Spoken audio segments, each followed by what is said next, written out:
Como acabamos de ver, el cambio climático nos preocupa. Coincidimos en que es uno de los desafíos más urgentes que enfrenta la humanidad, sus efectos se sienten y también percibimos que aumentan en intensidad. En Uruguay, la mayoría tiene claro que es un problema real y grave, pero pareciera que nada cambia. Hace justo un año, para recibir al mismo invitado que nos va a acompañar hoy, decíamos textualmente que el cambio climático traerá problemas en la distribución del agua, con mayores sequías y precipitaciones más intensas. Crónica anunciada. En las semanas previas a una nueva cumbre climática, la COP28, tendremos una puesta a punto de la situación actual en el contexto de un aumento de temperatura global y pocas o ninguna medida concreta. Pero hay mucha más ciencia hoy, ¿eh? Vamos a hablar de biotecnología en la feria vecinal, ahí en el barrio, del laboratorio de saliva en la Facultad de Odontología y del uso de bacterias para combatir el cáncer. Mucha ciencia, como por ejemplo la que compartimos aquí en las principales noticias científicas de la semana en El Salpicón.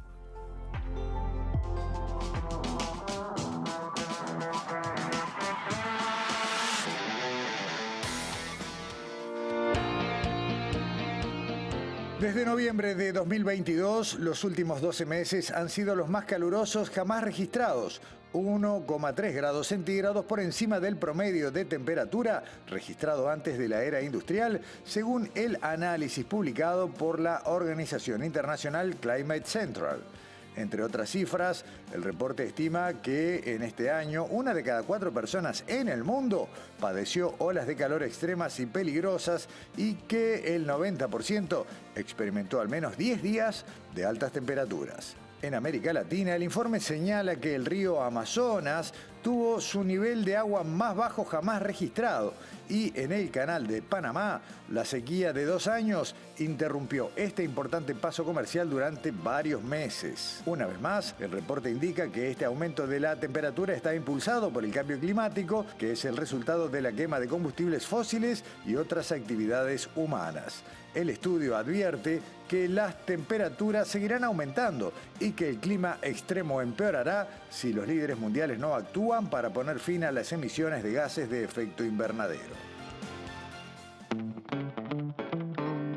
El próximo viernes 17 de noviembre el Parque Valle recibirá una feria muy particular porque en este caso es para dar a conocer algunas de las investigaciones científicas que realizan el Instituto de Higiene, las Facultades de Medicina y Odontología y otros servicios de la Universidad de la República que tienen sedes ubicadas en ese barrio. En formato feria, un grupo de investigadoras e investigadores compartirán con el público en general sus investigaciones y quehacer médico-científico a través de juegos, charlas y talleres. La cita es entre las 10 y las 15 horas en la peatonal Avenida Lorenzo Merola, en el Parque Valle, frente a los Juegos Infantiles. Algunos de los temas que se podrán ver en los stands son investigaciones sobre medicina del deporte, detección precoz de cáncer bucal, higiene del sueño, grupos sanguíneos y donación de sangre y los mitos de la radioterapia. Lucía Spangenberg, científica de la Unidad de Bioinformática del Institut Pasteur de Montevideo, recibió el premio Ada Byron a la mujer tecnóloga y científica que otorga la Universidad Católica del Uruguay. En su segunda edición, el premio recibió unas 30 postulaciones de profesionales de todo el país que fueron evaluadas por un jurado integrado por expertos de diferentes instituciones. Es un premio que busca visibilizar la trayectoria de mujeres que se destacan en áreas de ingeniería y otros campos científicos. La decana de la Facultad de Ingeniería y Tecnologías de la Universidad Católica, Sonia Cozzano, dijo en la ceremonia que Lucía Spangenberg fue seleccionada por su papel destacado en la bioinformática en Uruguay. Entre otros datos, Cozzano resaltó la formación de Lucía en Alemania en el área de la secuenciación masiva, sus aportes desde la genómica humana a la generación de conocimientos vinculados a la ancestralidad indígena y al diagnóstico molecular de enfermedades raras. Entre el 16 y el 18 de noviembre, Piriápolis recibirá a miles de estudiantes de todo el país para la edición número 37 de la ya clásica Feria Nacional de Clubes de Ciencia que, como siempre, está abierta a todo público. En esos días, más de 200 clubes de ciencia de todo el país presentarán sus proyectos de investigación científica, tecnológica o social en diferentes stands instalados en el argentino Hotel de Piriápolis. Se trata de una actividad en la que participan estudiantes, docentes y orientadores de los 220 clubes de ciencia que superaron la etapa departamental. Los equipos participantes provienen de 86 localidades de todo el país. 136 son de capitales departamentales y 84 de otras localidades, incluyendo parajes rurales. En esta oportunidad también participarán delegaciones invitadas de Paraguay y México.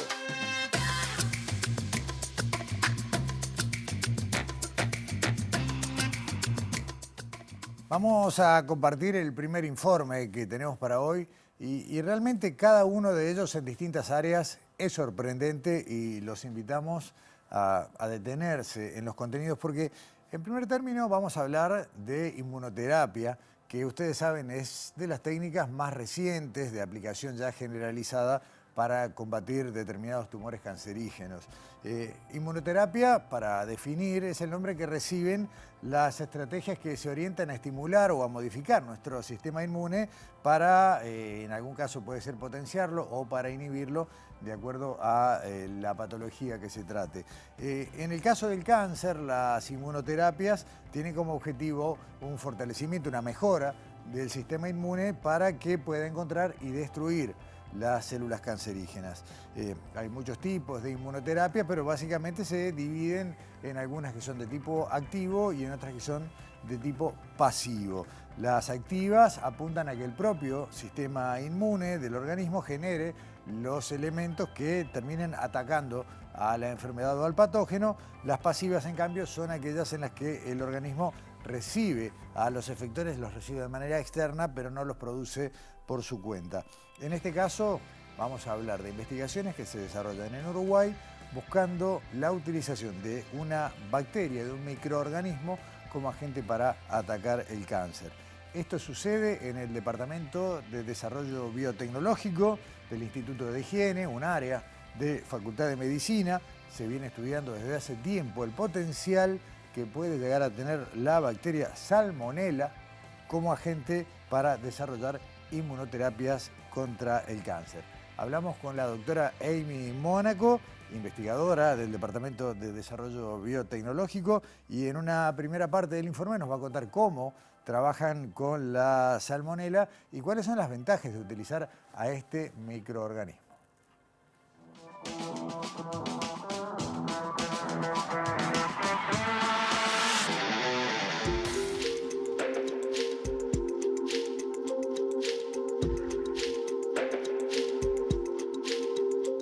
Nosotros en el laboratorio trabajamos con Salmonella typhimurium, y quiero hacer la aclaración de que Salmonella uno piensa en diarrea, vómitos, otras afecciones gastrointestinales, pero en realidad nosotros trabajamos con una cepa atenuada y esto significa que no nos va a generar enfermedad.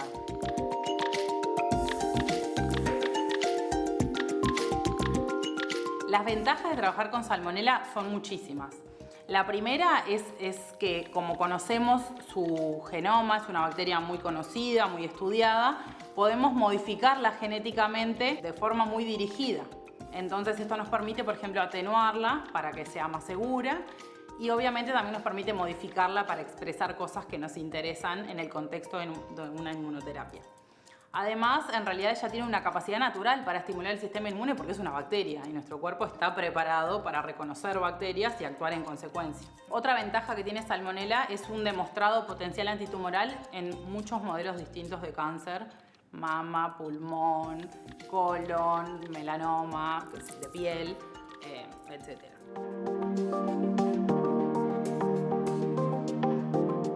En este departamento hace más de 20 años se investiga distintos aspectos del uso de Salmonella, el potencial de Salmonella como una inmunoterapia contra el cáncer, y en ese sentido se han ido acumulando con el tiempo un montón de evidencias sobre las que hemos seguido construyendo. Entonces uno de los hallazgos es que si bien se sabía que Salmonella era capaz de inducir algunos tipos de muerte celular en algunas células tumorales, nosotros describimos un mecanismo puntual que es la piroptosis como asociado al efecto antitumoral que tiene Salmonella. Y piroptosis, piro viene como de fuego, de calor, es un tipo de muerte celular particularmente inflamatoria.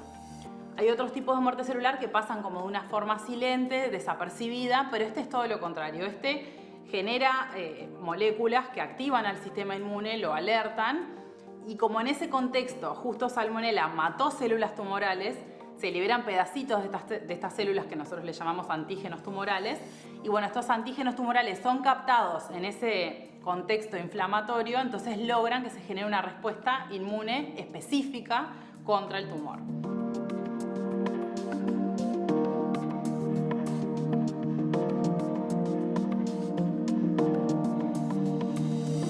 Hasta acá esta primera parte, ¿no? ¿Por qué la salmonela? ¿Cómo funcionaría en el interior del organismo? ¿Cómo esa atenuación necesaria para que no sea un agente? Ya sabemos, la salmonela también está asociada a enfermedades complejas. Se trata de proyectos de investigación financiados por fondos de ANI, de la Agencia Nacional de Investigación e Innovación, que van encadenándose uno detrás del otro. Y ahora nos va a contar Amy Mónaco cómo sigue esto y cuál es el proyecto que continúa y que va a permitir tener una visión más amplia de esa interacción entre la salmonela y las células tumorales e inmunes, y también, bueno, algunos de los resultados que ya han ido obteniendo.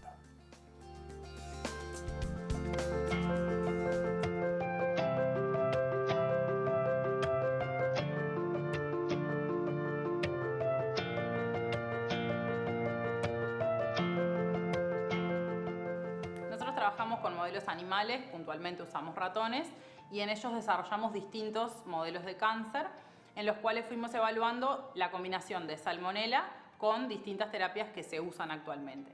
Entonces, en el caso de cirugía, dar salmonela intralesional, o sea, adentro del tumor, antes de la cirugía, logra que los ratones que tuvieron las dos terapias se recuperen mejor y además tengan menor incidencia de recidivas o recaídas, mientras que aquellos que recibieron la cirugía, entonces obviamente se curaron porque el tumor fue removido, podrían llegar a desarrollar por el acto quirúrgico o porque ya habían migrado algunas células tumorales, más tumores nuevos que los tratados con las dos terapias.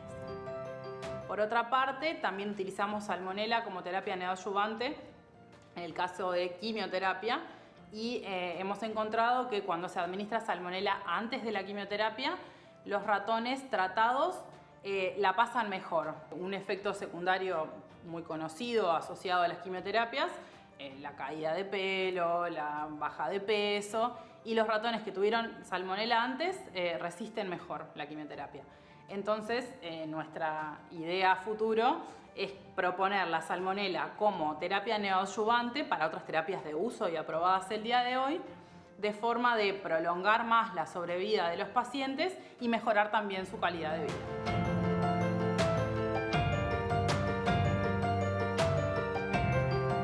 Actualmente estamos trabajando en base a estos antecedentes que tenemos del grupo de investigación en un proyecto ANI, Fondo Clemente Estable, que es para investigación básica, que lo acabamos de empezar y dura 2 años, cuyo objetivo es estudiar la interacción entre salmonela y las células tumorales y las células inmunes también, que están en el organismo que recibe esa terapia, de forma de conocer las proteínas que modifican su expresión luego de esta interacción. Para esto vamos a utilizar una técnica que se llama proteómica, y la proteómica justamente lo que permite es el estudio a nivel global de todas las proteínas de un organismo o de un sistema, en nuestro caso que tenemos 2 organismos, tanto el ratón como la salmonela, y conocer todas las proteínas sin hacerte preguntas. Y eso para nosotros fue como un salto importante, ya que hasta ahora veníamos haciéndonos preguntas y con hipótesis, hacer experimentos para responderlas, pero este tipo de aproximación te da una información como que vos no te tenés que preguntar. Te aparece toda la información junta y vos ahí podés determinar interacciones que no te esperabas. Las preguntas más obvias, si se quiere, ya nos las hicimos, pero la proteómica lo que nos va a permitir es hacer una aproximación global a todo, digamos.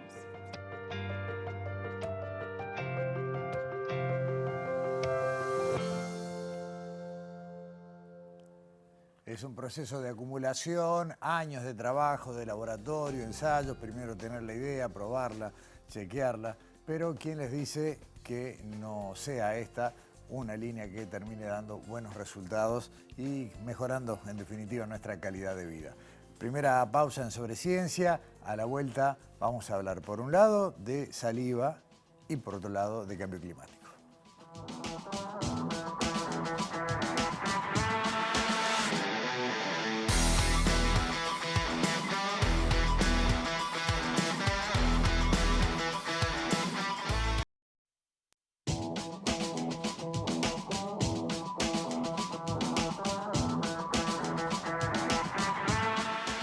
Cuando nos enteramos en Sobre Ciencia hace ya algunos meses que en Facultad de Odontología estaba funcionando un laboratorio de saliva, tengo que decir que nos llamó mucho la atención y rápidamente Alexandra Perrone se puso en campaña para tratar de, tomar conocimiento de qué se trataba y qué investigaciones científicas se llevaban a cabo en este lugar con este nombre tan peculiar. Uno después lo piensa y es totalmente razonable, pero no deja de ser algo que mueve a la curiosidad. Bueno, entonces, ¿qué pasa? ¿Qué se hace? ¿Qué se investiga? ¿Qué servicio nos da este laboratorio de saliva que funciona allí en Facultad de Odontología? Alexandra Perrone estuvo trabajando, visitó y nos cuenta.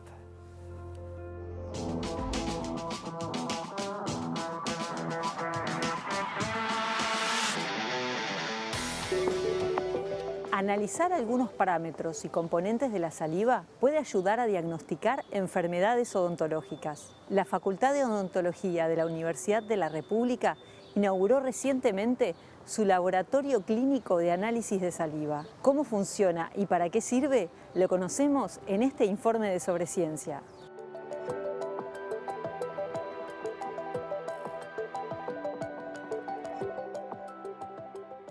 La saliva es el producto de secreción de las glándulas salivales y es el componente principal del fluido bucal, que incluye además otro producto de secreción, en realidad es un exudado, que se llama líquido crevicular o exudado gingival. Este es un exudado sanguíneo, por lo tanto aporta al fluido bucal componentes de la sangre que pueden ser detectados en el fluido.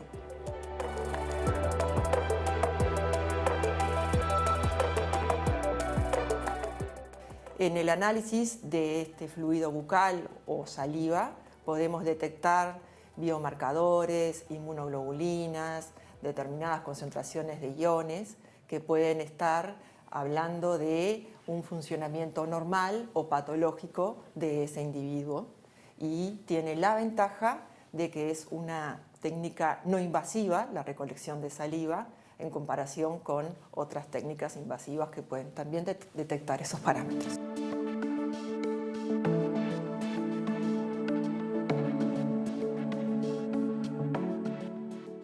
En el laboratorio de análisis clínico de saliva de Facultad de Odontología se está trabajando principalmente en el análisis de la condición de acidez de la saliva de los pacientes que nos están derivando, o sea, la medida del pH, la capacidad amortiguadora de los cambios de pH salival y la concentración de iones tales como calcio y fosfato, que son fundamentales para el mantenimiento de la principal componente dentario, que es la hidroxiapatita.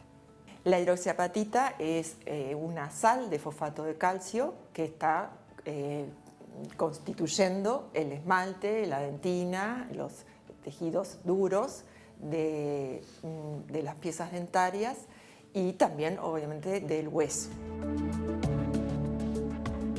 Otro parámetro que se está midiendo sistemáticamente con los pacientes que nos derivan es el flujo salival. Y este es un valor bastante importante, por ejemplo, en el síndrome de Sjögren, que es una enfermedad que tiene como una de sus características la disminución del flujo salival y puede ser tratada y nuevamente medido el flujo salival de ese paciente post-tratamiento para evaluar los avances. Bueno, como les decíamos, este es un servicio que funciona no hace mucho en el ámbito de Facultad de Odontología, pero que recibe pacientes derivados de diferentes situaciones que pueden venir tanto del ámbito particular, uno puede ir y consultar o ser derivado hacia allí. Las situaciones que se pueden estudiar tienen que ver, como veíamos, ¿no?, con alta incidencia de caries, alteraciones del flujo salival y algún otro tipo de descalcificaciones no asociadas a caries. Para acceder al servicio hay que ingresar en la página web de Facultad de Odontología, odon.edu.ui, y allí en la sección Servicios Asistenciales se puede encontrar análisis clínico de saliva. En la última parte del informe vamos a conocer cuáles son los estudios que allí se realizan y por qué es importante para la Universidad de la República tener un laboratorio de este tipo.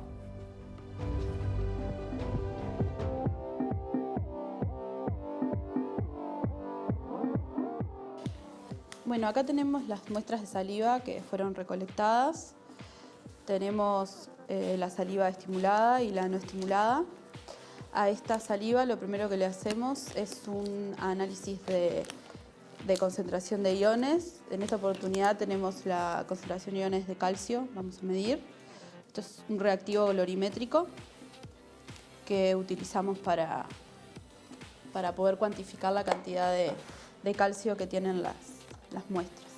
Las personas que son derivadas a nuestro laboratorio son atendidas en una unidad clínica de facultad y allí una odontóloga le toma primeramente la muestra de saliva en reposo, o sea, sin ningún estímulo previo. Se mide la cantidad de saliva recolectada en determinada cantidad de minutos y luego se le da para mascar chicle sin azúcar y así se toma la saliva estimulada y también se hace la medición de cuánta saliva se recolectó en determinada cantidad de minutos.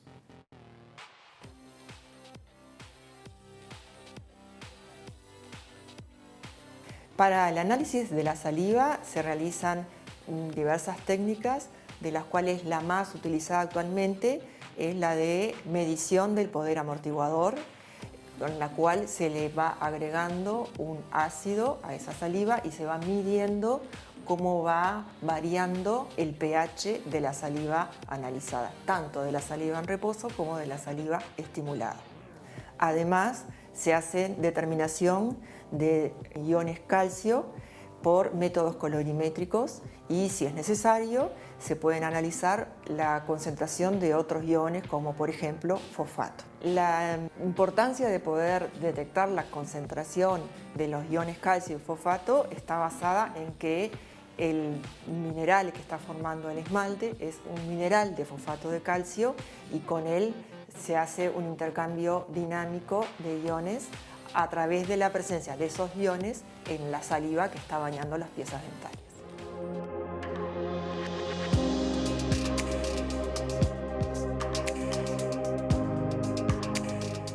Que la Universidad de la República cuente con este laboratorio es muy importante, no solo para la población que es atendida, sino también para la universidad misma, ya que es una fuente de conocimiento y de génesis de proyectos de investigación basados en los resultados que se están obteniendo día a día con cada paciente que es analizado.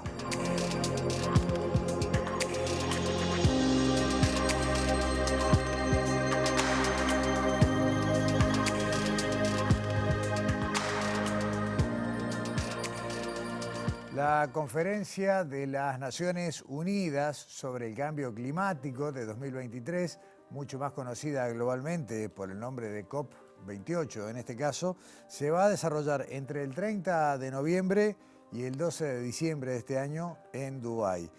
No deja de ser ya de por sí una curiosidad que un país cuyo desarrollo se basa en los hidrocarburos fundamentalmente, sea la sede de una conferencia donde, entre otras cosas, uno espera acuerdos o principios de acuerdo para reducir justamente el uso de estos combustibles. Pero en definitiva, la COP nos sirve de marco para una mirada amplia, para repasar lo que venimos diciendo desde hace tiempo, vinculado a cambio climático impacto, medidas, mitigación, qué podemos o no hacer, cuál es el estado de situación actual y también para repasar, ¿no?, cómo hay cosas que se pueden repetir de un año al otro, pero tal vez alguna percepción vaya cambiando y ayude a que cierta presión social motive a que los tomadores de decisiones empiecen a tomarse el tema un poco más en serio. Y estoy hablando a escala planetaria, no a escala país.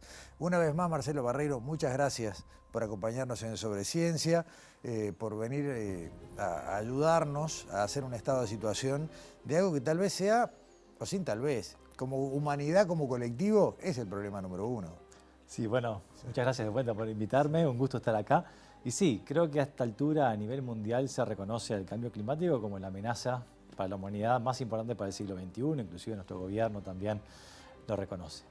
Y este tipo de instancias que tú mencionabas, que es la COP28, es una de las mejores herramientas que tenemos para solucionarlo. No hay vuelta, las negociaciones internacionales llevan tiempo, pero son necesarias. Estamos en la número 28 y bueno, de a poquito vamos llegando a un consenso de que algo hay que hacer y rápido. Hay algunos cálculos, algunas cuentas que son bastante fáciles de entender y que hablan, bueno, para mantener el parámetro del Acuerdo de París, que es un aumento de temperatura no mayor al 1,5 grados con relación al nivel preindustrial, requiere de determinadas reducciones. Hay un término casi económico, ¿no? Es la cuota, el crédito de carbono. No estoy usando la expresión correcta. Bueno, hay varias cosas ahí. Ajá. A ver, recordemos primero que ya el globo se calentó 1,1 grados. ¿Está bien?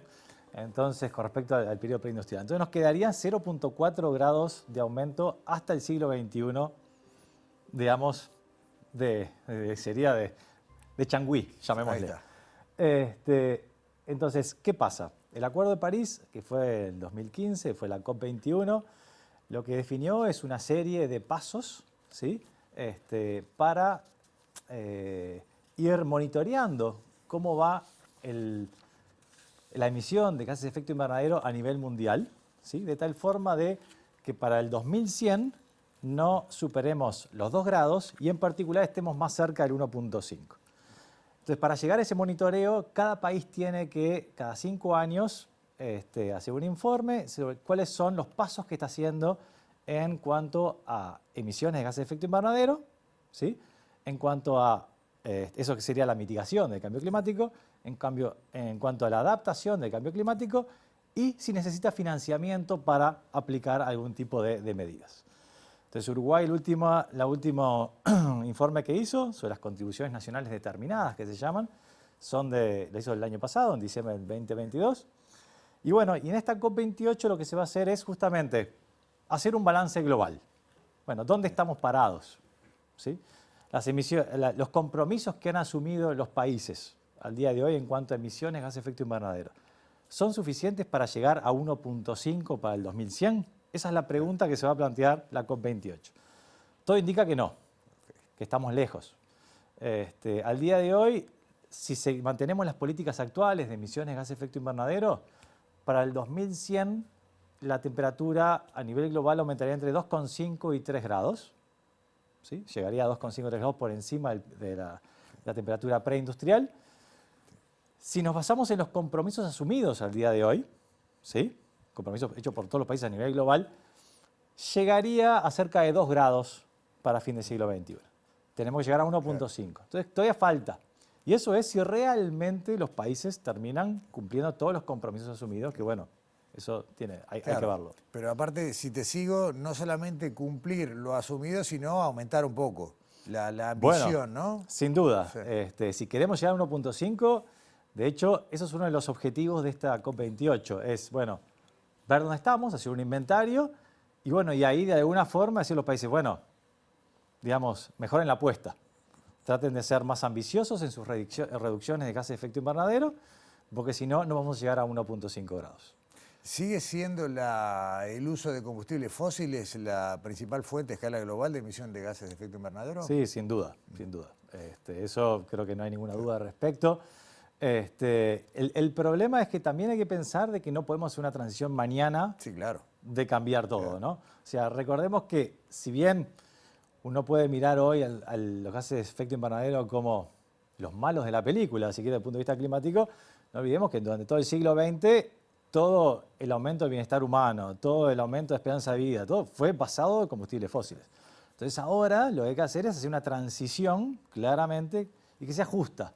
Esa es la palabra que se usa mucho y tiene que ver con que, bueno, no dejar a nadie atrás. O sea, que en esa transición no estemos perjudicando más de lo que ya, digamos, de lo que ya estaríamos haciendo. Nada fácil.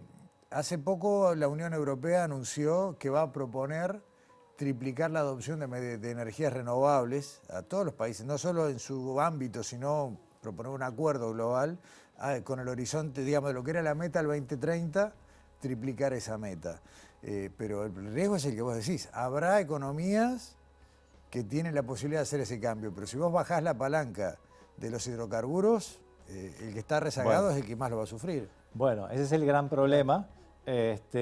La triplicación del uso de fuentes renovables tiene que ver justamente con este tiempo que tenemos antes de llegar a 1.5 grados Celsius para fin del siglo XXI. Es decir, si al día de hoy se emiten por año cerca de 50 gigatoneladas o 50.000 millones de toneladas de dióxido de carbono. ¿Está bien? A este ritmo, en menos de...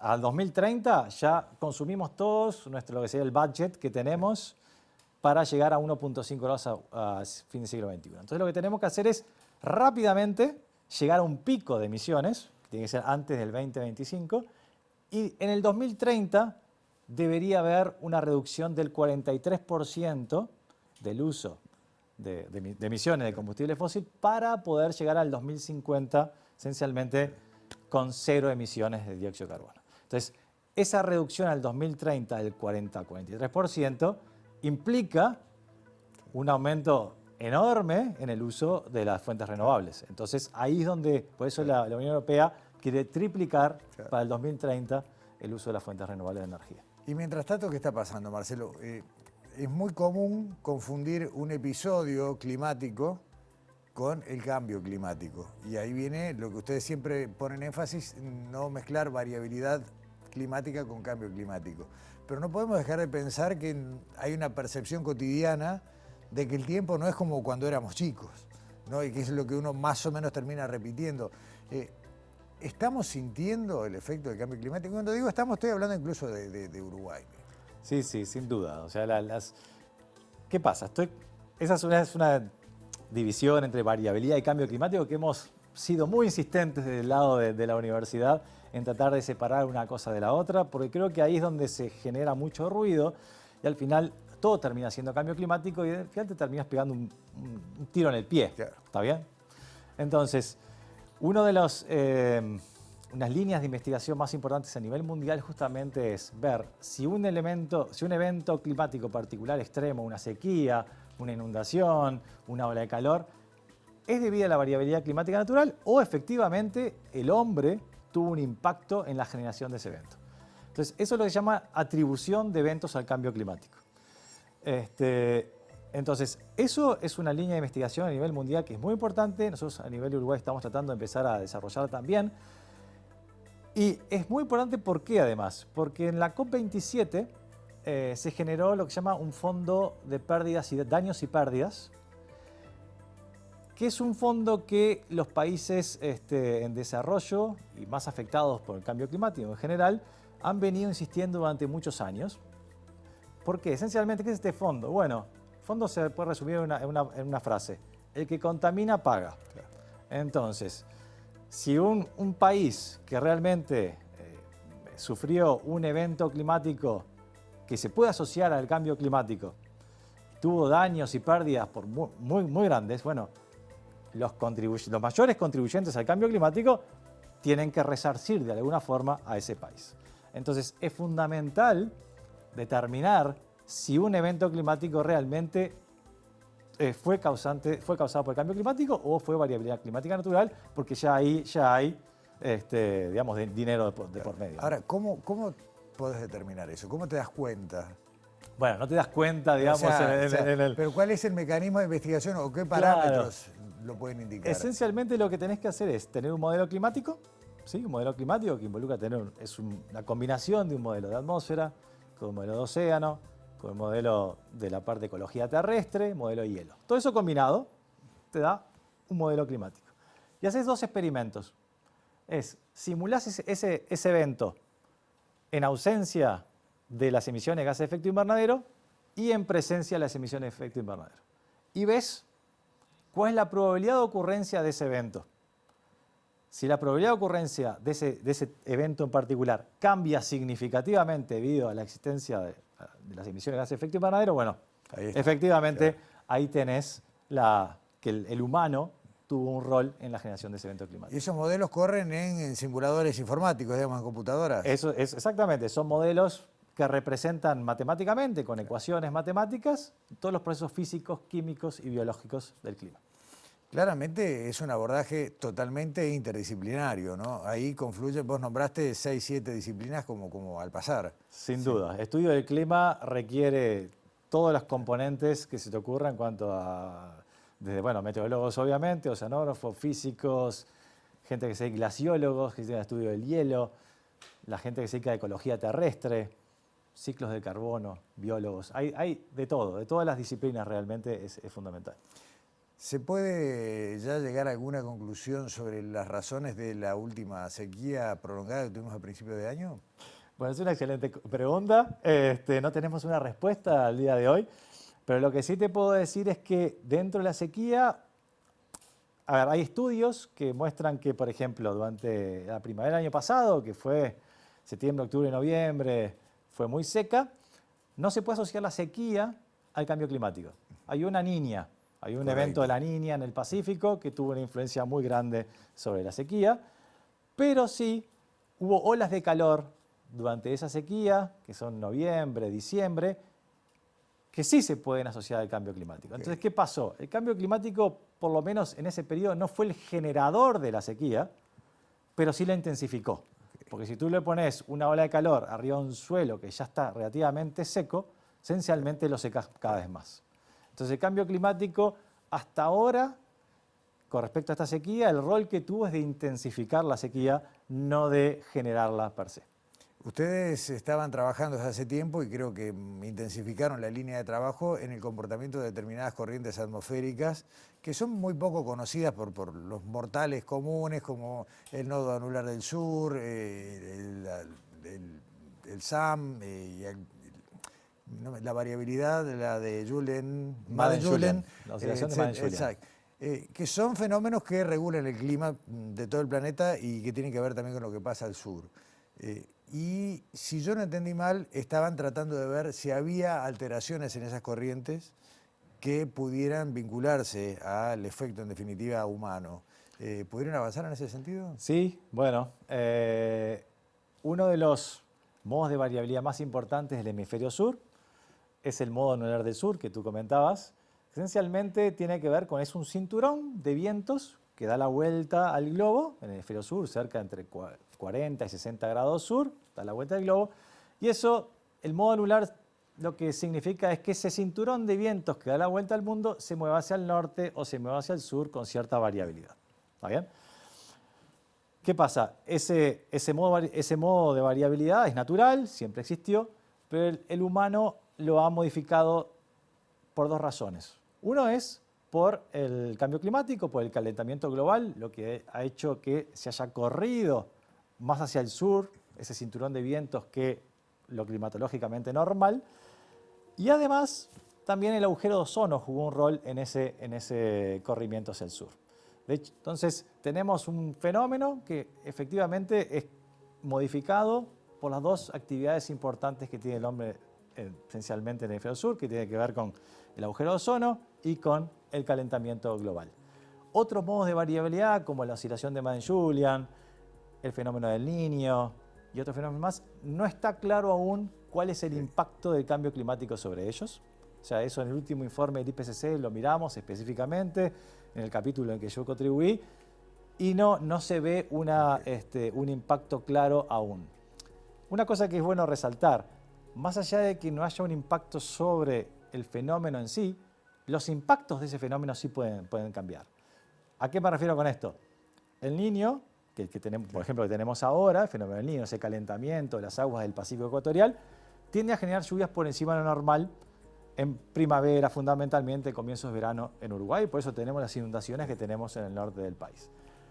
Pero, ¿qué pasa? Ese mismo Niño, con presencia de cambio climático, puede tener un mayor impacto en las lluvias. ¿Por qué?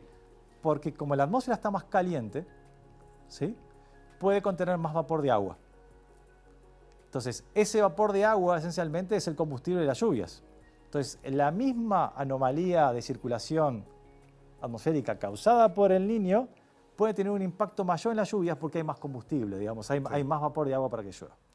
Entonces, no es necesario que cambie el fenómeno del Niño en sí, sí pueden cambiar sus impactos justamente a través del cambio del vapor de agua.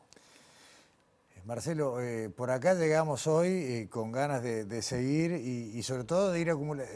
Es muy interesante cómo uno a veces se queda con un plano y en realidad se superpone en planos, ¿no? Vos decías, bueno, el Niño tal vez no se haya modificado, pero la interacción con otros componentes sí, y ahí empieza a tener que estudiarse. Habrá que ver este corrimiento al sur del modo anular del sur, cuánto obliga a reestudiar la climatología de esta parte del mundo. Será para otra charla, supongo. Sin duda, y ahí hay muchas incógnitas, todavía estamos tratando de entender. Simplemente un avisito, o sea, nosotros, volviendo al tema de la atribución, que entendemos que es un tema fundamental para Uruguay en determinar si un evento debido a la variabilidad del cambio climático, bueno, justamente hemos presentado un proyecto a la ANI, esperemos que, bueno, eso siga los caminos normales, podemos ser financiados y estudiar con mayor detalle ese tipo de fenómenos. Esperemos que no haya que esperar hasta la COP29 para que tengamos de vuelta tu presencia en estudios.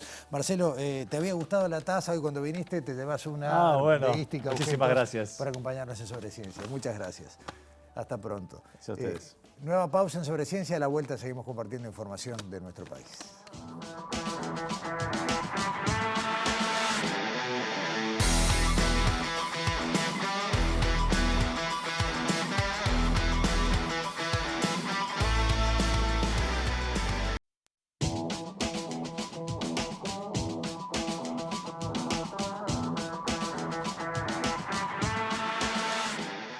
Algo de lo que hicimos más de una vez este año ha sido ir con la ciencia, de la mano de la ciencia, a lugares cotidianos que miramos con otros ojos, ¿no? Y en este caso vamos a ir a la feria vecinal, donde solimos acudir 1 o 2 veces por semana, pero vamos a ir de la mano de la biotecnología. ¿Quién hizo el recorrido? ¿Quién nos lo cuenta? Daniela Hirschfeld, y lo empezamos a compartir.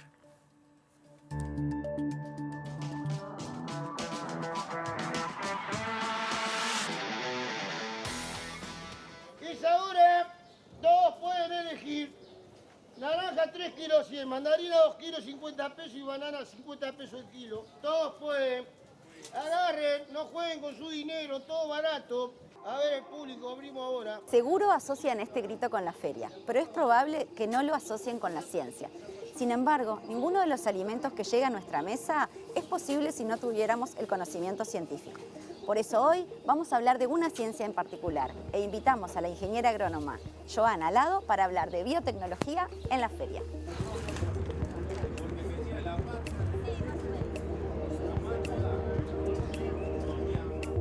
Atrás de los alimentos que consumimos hay ciencia.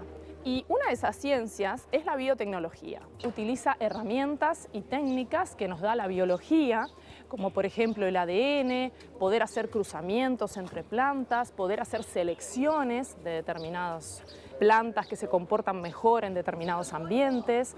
¿Y todo eso para qué? Para también finalmente desarrollar una tecnología, algo que beneficie a la sociedad y adaptarla a los distintos campos en que la biotecnología puede ser aplicada para mejorar al final la calidad de vida de todas las personas.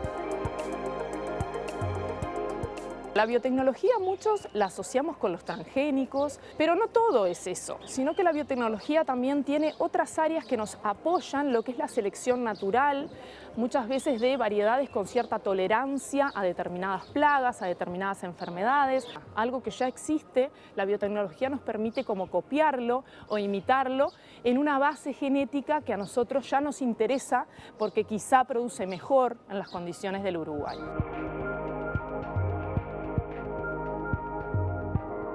Por ejemplo, la biotecnología se aplica un montón para todo lo que es la medicina, lo que son las vacunas, lo que es el desarrollo de nuevos antibióticos. Se aplica desde hace muchos años en lo que es la producción de alimentos fermentados, por ejemplo, lo que son los quesos, los vinos. También se aplica en un campo muy importante y cada vez más, que es, por ejemplo, la bioremediación del ambiente. Hay muchos microorganismos capaces de transformar contaminantes que puedan existir en el ambiente, ejemplo en derrames de crudo o de petróleo.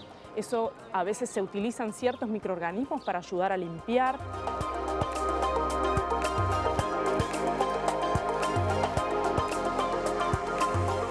En los alimentos aplicamos biotecnología para distintos objetivos.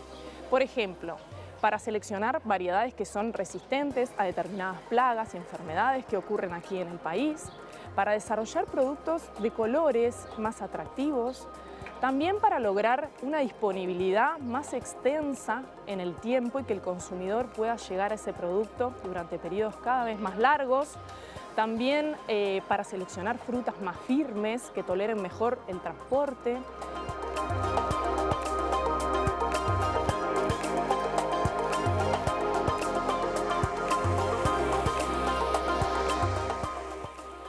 Podemos hablar de mandarinas resistentes a hongos, podemos hablar de frutillas más firmes, podemos hablar de conocimientos que tienen que ver con toda esta investigación aplicada a lo que nos llega a nuestro hogar. Y para conocer un poco más y adentrarnos en esto, vamos a la segunda parte de este informe que compartía Daniela Hirschfeld con la investigadora, la ingeniera agrónoma Joana Lado, allá de INIA, Estación Salto Grande.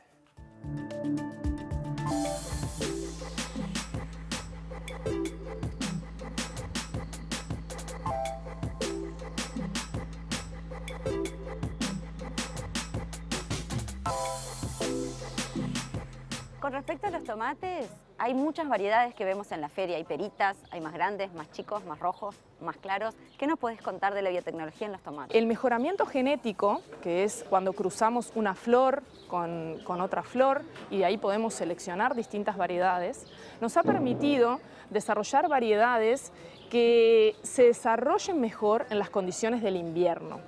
En general, los tomates en invierno no llegan a un buen color. Son así, son más claros. Y gracias a las variedades nuevas, como por ejemplo Iña Frontera, que se podría llegar a ver ahora en la feria, logramos tomates de mejor calidad, con más color.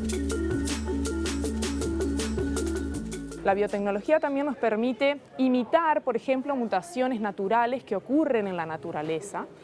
Existe una mutación que hace que los tomates sean más rojos, que acumulen más licopeno, que es el pigmento rojo que acumula el tomate y que además es un antioxidante muy importante en nuestros alimentos. Lo podemos imitar, esa mutación, aplicando una técnica que se llama edición génica. Copiamos eso que ocurre en la naturaleza y logramos tomates más rojos que además toleran mucho mejor el frío en la conservación. Bueno, por ejemplo, en el caso de los cítricos, como son las mandarinas, tenemos un programa de mejoramiento genético en INIA, en donde intentamos y seleccionamos aquellas variedades de mandarina que no desarrollan ciertas manchas que son causadas por un hongo, que es una alternaria, se llama alternaria ese hongo, y lo que hacemos es aplicar marcadores moleculares que identifican en nuevas variedades si son sensibles o tolerantes a esa enfermedad. Entonces logramos evitar un montón de aplicaciones de productos químicos para control de esa enfermedad en el campo, haciendo que el producto sea más inocuo.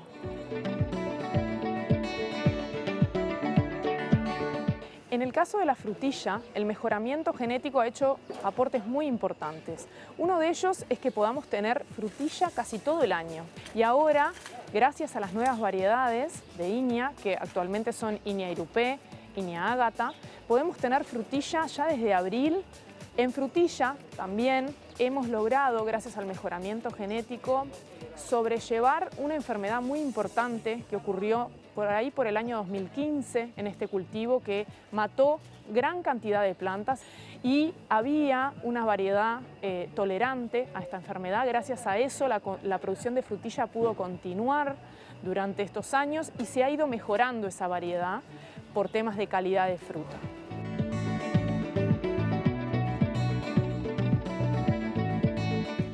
Sí, que usted vaya a la feria y encuentre, por ejemplo, para seguir con lo mismo, frutillas en algún mes en el que antes no encontraba, no son ni conservadas al frío ni importadas, son fruto del trabajo, de la investigación y de la aplicación del conocimiento, en este caso de la gente de Inia. Pero bueno, hablamos de frutas, de hongos, de frutillas y las hortalizas. ¿Qué pasa? También hay explicaciones que desde la biotecnología nos vienen a contar cosas que tienen que ver con las hortalizas. Joana nos lo cuenta en esta última parte del informe.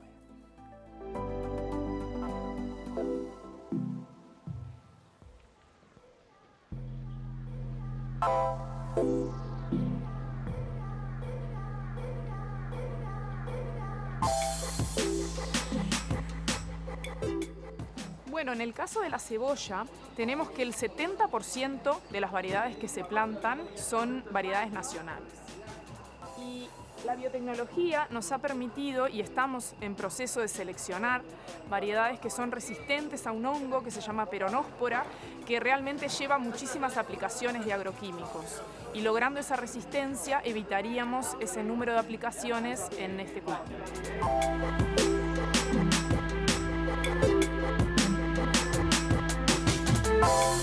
En el caso de la papa, hemos logrado producir semilla nacional. Antes la semilla era toda importada y gracias a la introducción de resistencia a un virus de la papa, que es el PVI de la papa, utilizando también las herramientas que nos da la biotecnología, logramos que hoy en Uruguay se produzca papa semilla nacional.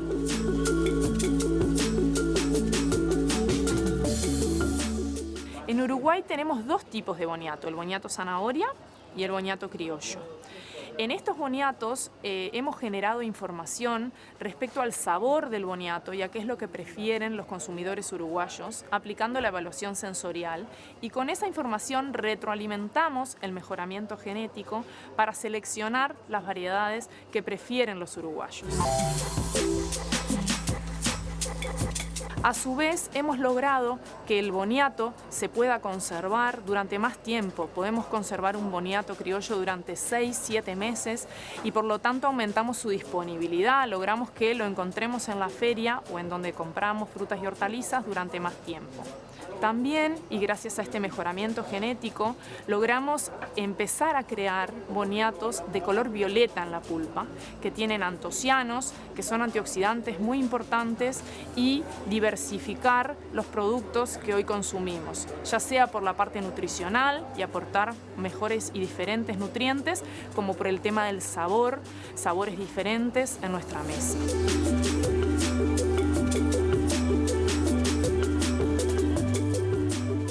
Impresionante, ¿no? Cómo ir tomando contacto con lo que es la intervención de los centros de investigación de nuestro país, en este caso de Inia, nos va llegando a la vida cotidiana, a la mesa, a nuestros hábitos alimenticios. Daniela, y sobre ciencia, le quieren hacer llegar un agradecimiento al puesto J&G de la Feria de Simón Bolívar y Palmar, que se prestó y prestó toda su estructura para poder llevar adelante esta nota. Y simplemente un comentario, Joana hablaba de la producción de papa semilla en Uruguay y bueno, si no lo recuerdan pueden ir a los archivos del programa de Sobre Ciencia del 2021 cuando les presentamos el trabajo de la empresa Rústicas, que justamente en colaboración con Inia se dedica a la producción de esta papa semilla. Ciencia en todas partes. Cerramos nuestro programa de hoy. Una vez más, el agradecimiento enorme por acompañarnos y nos vemos aquí en TV Ciudad la semana que viene. Chao.